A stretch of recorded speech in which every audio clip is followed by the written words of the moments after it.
Vamos a hablar ahora de un tema que nos tiene a todos preocupados, que tiene que ver fundamentalmente con la acción del crimen organizado en muchos casos. Error o acción del crimen organizado, las interrogantes que la Fiscalía debe resolver a propósito de la libertad del imputado del crimen por encargo del comerciante de Meix. Es un lado. Todas las pistas indican que se trata de una equivocación o de un acto de corrupción.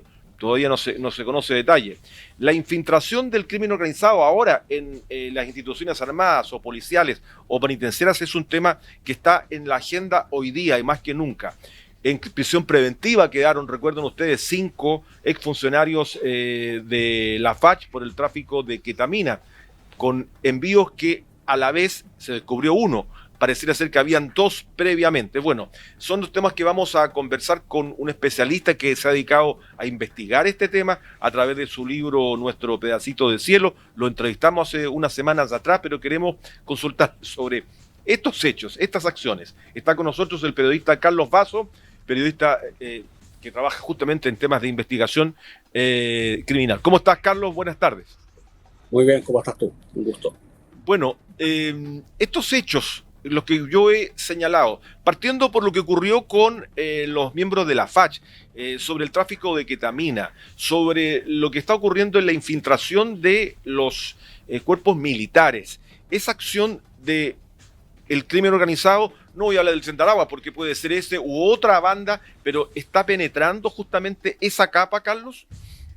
Sin duda, y si tú ves la experiencia de países como México, como Colombia, evidentemente cuando se produce el asentamiento de este tipo de bandas en un país, uno de sus primeros objetivos justamente es la captación de aquellos agentes uniformados, independientemente de qué institución sean, porque habitualmente ese tipo de agentes tiene, ¿no es cierto?, por ejemplo, libertades de desplazamiento que los demás no tenemos, sobre todo en situaciones de excepción.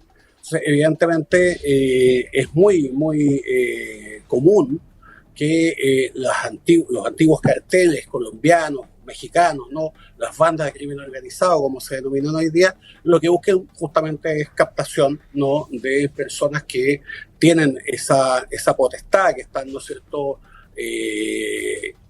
a disposición de, o sea, que forman parte del Estado y desde ese punto de vista se ponen a disposición de ellos a cambio de un pago. No es un fenómeno nuevo en todo caso. Hace años ya que se vienen produciendo situaciones de este tipo.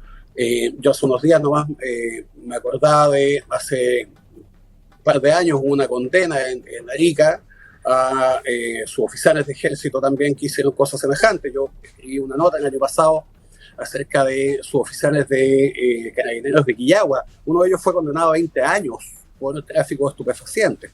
Poquito antes de estos hechos que tú mencionas, tuvimos también el caso de, no me acuerdo si fueron 13 o 15 funcionarios de la tenencia de Guara, que fueron todos dados de baja, ¿no es cierto?, y detenidos, acusados de cohecho. Porque una cosa es que, como sucedió aquí en el caso de la FACH, ellos derechamente trafiquen, pero también forma parte de este ecosistema el funcionario que es cohechado, ¿no?, y que a cambio de un pago que no es menor, uno siempre se pregunta, mucha gente ha escuchado que se pregunta, bueno, ¿y cómo llegan estos camiones cargados con cocaína, con marihuana a Santiago? Bueno, eso se explica, ¿no?, muchas veces porque alguien pagó al funcionario que está encargado de la supervisión de los vehículos en el camino, y a cambio de ese pago, ¿no es cierto?, ese vehículo llegó a Santiago. Claro.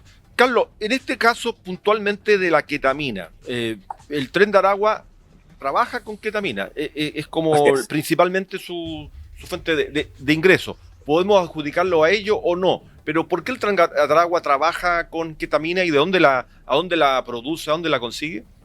El Tren de Aragua le dice agua a la ketamina. En sus comunicaciones internas la identifican con el emoji de gotitas de agua, ¿no? Y eso es porque la ketamina en su estado farmacéutico, que es como se vende comercialmente, la ketamina no olvidemos que es un anestésico y es un anestésico de uso veterinario. ¿Ya? Esa ketamina en estado líquido, ¿no es cierto?, ellos la convierten, u otras organizaciones criminales la convierten en un polvo, y ese polvo, esa ketamina convertida pasada a un estado sólido, es más cara que la cocaína. Por lo tanto, su precio de venta es muy alto. Por lo tanto, la ganancia, ¿no es cierto?, es mucho más alta que si tú llevas ¿cómo se llama? Cocaína. Además, a diferencia de la cocaína, esta es una droga sintética, por lo tanto se fabrica o se sintetiza, ¿no es cierto? Se convierte en líquido sólido en cualquier sitio. Hace muy poco escribí una nota acerca de una banda de Santiago que se llama Los Pussy, que además también tiene ramificaciones hacia el paraíso, y ellos básicamente lo que hacían es que arrendaban departamentos en Tacna y esos departamentos los ocupaban como lugares donde ellos cocinaban, entre comillas, como se dice en la jerga delictiva, la cocaína líquida a sólida y después la trasladaban hacia Santiago. Un kilo de ketamina vendido en Santiago puede alcanzar varios millones de pesos. Fíjate un dato. Mira, esa misma banda que te menciono captaba jóvenes de Santiago. A cada joven le pagaban hasta 1,5 millones de pesos por el viaje a Arica, porque la ketamina la producían en Tacna, la llevaban a Arica, les pagaban los pasajes aéreos, les pagaban alojamiento, les pagaban un viático de comida, y además de eso, una cifra que iba entre 900 a 1,5 millones, 900.000 a 1,5 millones de pesos como pago por el viaje, por tomar una faja de ketamina que habitualmente era de entre 1 kilo a 2 kilos, ¿no? Y llevar esa faja, ya sea en avión o ya sea en bus a Santiago. Eso te da una cuenta, ¿no es cierto?, de los montos que hay en este negocio, y eso te explica por qué el Tren de Aragua, desde el principio, desde que llegó a este país, ¿no es cierto?, se convirtió en el principal distribuidor de ketamina. De ketamina, exactamente. Bueno, y uno conoce la historia finalmente de la gente, de los funcionarios de la FACH. Por ejemplo, un cabo primero que estaba en problemas económicos, ve como esto es una oportunidad, lógicamente, para que le paguen el valor y pueda poder ingresar esa maleta sin que pasara por los rayos X. Y veremos hacia atrás cuántos viajes más hizo esa maleta, ¿no? Porque esta fue la que fue identificada. Carlos, ahora, en el caso del sicario de Meix, de Osmar Ferrer Ramírez, que desapareció, puede ser error involuntario, puede ser un caso de corrupción, está la investigación. Él, antes de ser detenido, según la información de investigación periodística también, rompe su teléfono, desaparece su teléfono. No deja ninguna huella, ningún rastro. Es curioso que a la salida de la cárcel lo estaban esperando para irse acompañado, ¿no? Muy curioso.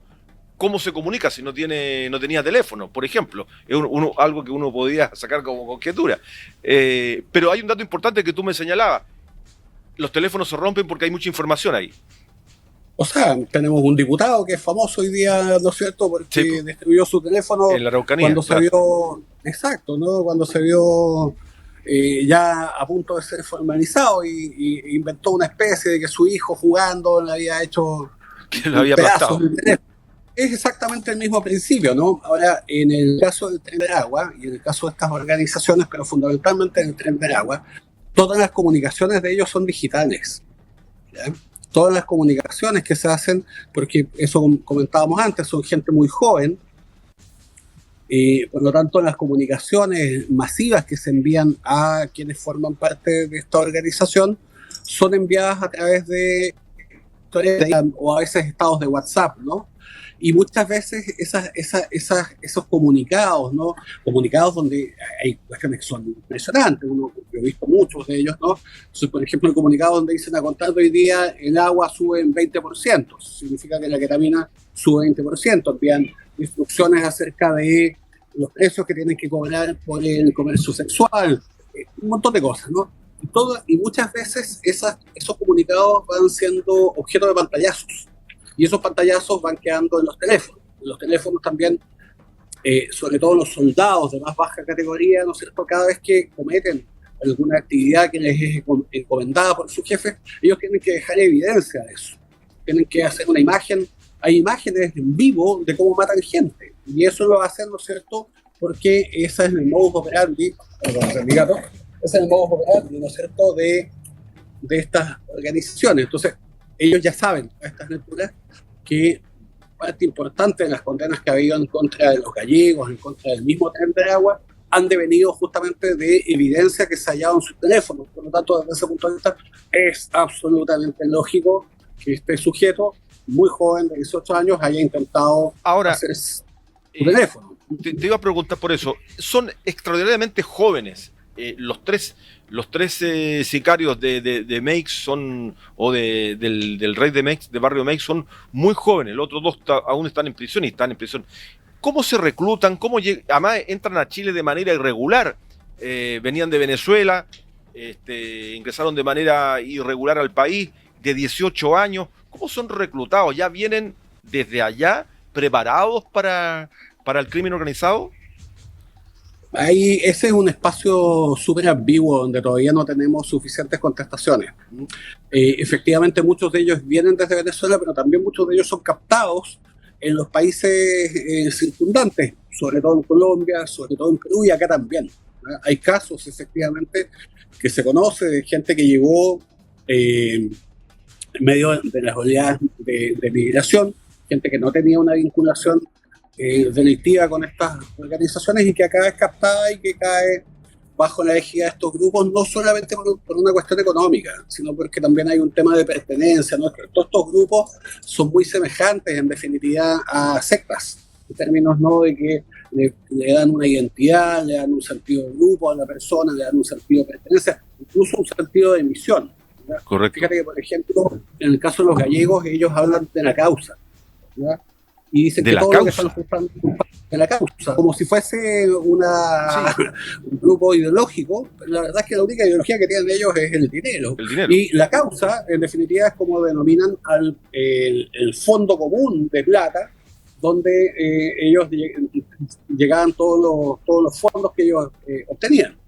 Pero si te fijas en el tipo de lenguaje que usan, ¿no? Ellos se tratan entre sí de hermanos. Hay toda una cosa, estos mismos comunicados que te menciono, por ejemplo, hay comunicados donde uno ve como los jefes le envían saludos de Navidad a los otros, como si fuese una empresa normal, digamos, ¿no? Cuando uno de los miembros de Agua cae en libertad, y aquí quizás te puedo explicar, no tengo mayores detalles, pero quizás te pueda explicar tu pregunta de cómo saben los demás que él va a quedar en libertad, porque hay toda una maraña de comunicaciones entre ellos, hay mucha solidaridad entre ellos, hay muchos abogados que son los mismos en distintas causas, ¿no? Pero además entre ellos, por ejemplo, se llaman hermanos. Entonces, a ese nivel de complicidad, hermanos, lo que es una secta. O sea, no sé si, o sea, yo estoy haciendo una comparación con la secta, digamos, como una forma de graficar. Claro. No es una secta porque no hay ningún mesías que esté proclamando la llegada de ninguna divinidad ni nada semejante. Claro. Pero sí, la cohesión que existe entre ellos, ¿cierto?, es muy atractiva. Y bueno, evidentemente eso va asociado también, ¿no es cierto?, con la posibilidad de la obtención de ganancias que desde ningún punto de vista sería factible. Ninguno de ellos, ni tú, ni yo, ni nadie más, obtuviese desde un punto de vista ilícito. Esas ganancias las estamos viendo, son evidentes, ¿no? Hace poco supimos de una investigación sobre, justamente lo comentamos hace una semana, el lavado de activos, ¿no?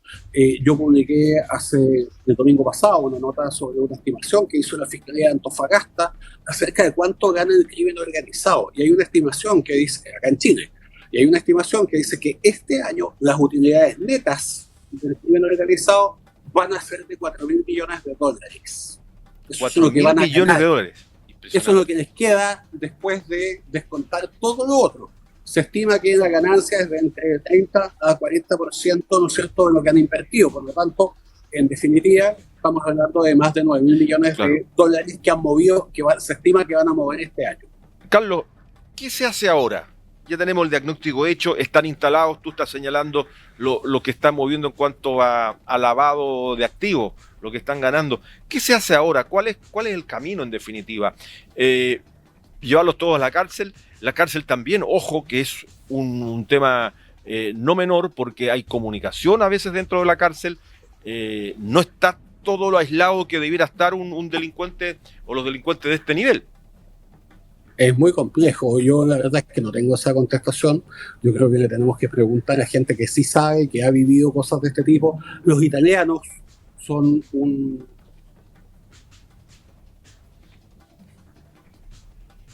estamos con Carlos Vaso, periodista.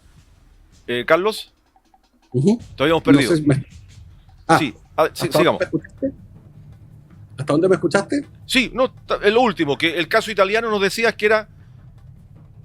El caso italiano es paradigmático, porque ellos han conseguido de algún modo contener, ¿no?, a todas estas mafias que ya no son posibles de ser extirpadas. Yo creo que nosotros nos vamos a tener que habituar también, como toda América Latina, a convivir con estas mafias, ¿no? Lo importante es que sean contenidas, ¿no?, y que no sigan causando los niveles de daño que han causado hasta este momento. O sea, el nivel de daño está recién apareciendo en nuestro país a propósito de la presencia y el seguimiento que se está haciendo en distintos sectores. Se apoderan de territorios, se apoderan de espacios territoriales como tal, tú lo señalas en tu libro, de cómo están trabajando y que son dueños de un territorio, no como El Padrino, sino que ya se apoderan, se instalan, arriendan espacios, arriendan departamentos y de ahí operan su trabajo, que está vinculado incluso a la trata de personas, prostitución. Efectivamente. O sea, de hecho, en el caso del Tren Veragua, su principal negocio es ese, no es el tráfico de estupefacientes. Por supuesto, ellos trafican lo que sea. Yo, como te comentaba alguna vez, no tengo ninguna duda de que cualquier bien que sea escaso, ¿no?, y que suba mucho su precio, va a ser objeto de tráfico por parte de este otro u otro grupo, porque efectivamente lo que ellos están buscando no es necesariamente vender drogas o cosas de ese tipo. Lo que están buscando es vender cualquier cosa en la cual no paguen impuestos, no paguen imposiciones, no paguen cotizaciones, no paguen nada de eso, ¿no? Y les deje una ganancia de las magnitudes que estamos comentando. O sea, no existe ningún negocio lícito en el mundo que te deje ese porcentaje, ese margen de utilidad que sí te deja el crimen organizado. Y eso te explica, como creo que comentábamos la otra vez, o lo comenté en otro lado, ¿no?, por ejemplo, que en México el cartón de Jalisco Nueva Generación trafica paltas, ¿no? Si los huevos siguen subiendo de precio, no tengas ninguna duda que van a traficar huevos, o que van a traficar cualquier commodity que sea factible de ser traficado, que tenga una alta demanda, ¿cierto?, y que pueda ser vendido a través de un mercado negro. Carlos Basso, periodista, autor del libro Nuestro Pedacito del Cielo, el nuevo crimen organizado en Chile. Te hemos querido llamar a propósito de estas últimas acciones que tienen relación directa con la visibilidad que están tomando estos casos y que tú has descrito también en este libro de investigación periodística. Muchas gracias, Carlos, por acompañarnos estos minutos en Pura Noticia. Encantado, que estés muy bien. Gracias, buenas noches. Carlos Basso conversando con nosotros, periodista. El libro está disponible, Nuestro Pedacito del Cielo, el nuevo crimen organizado en Chile.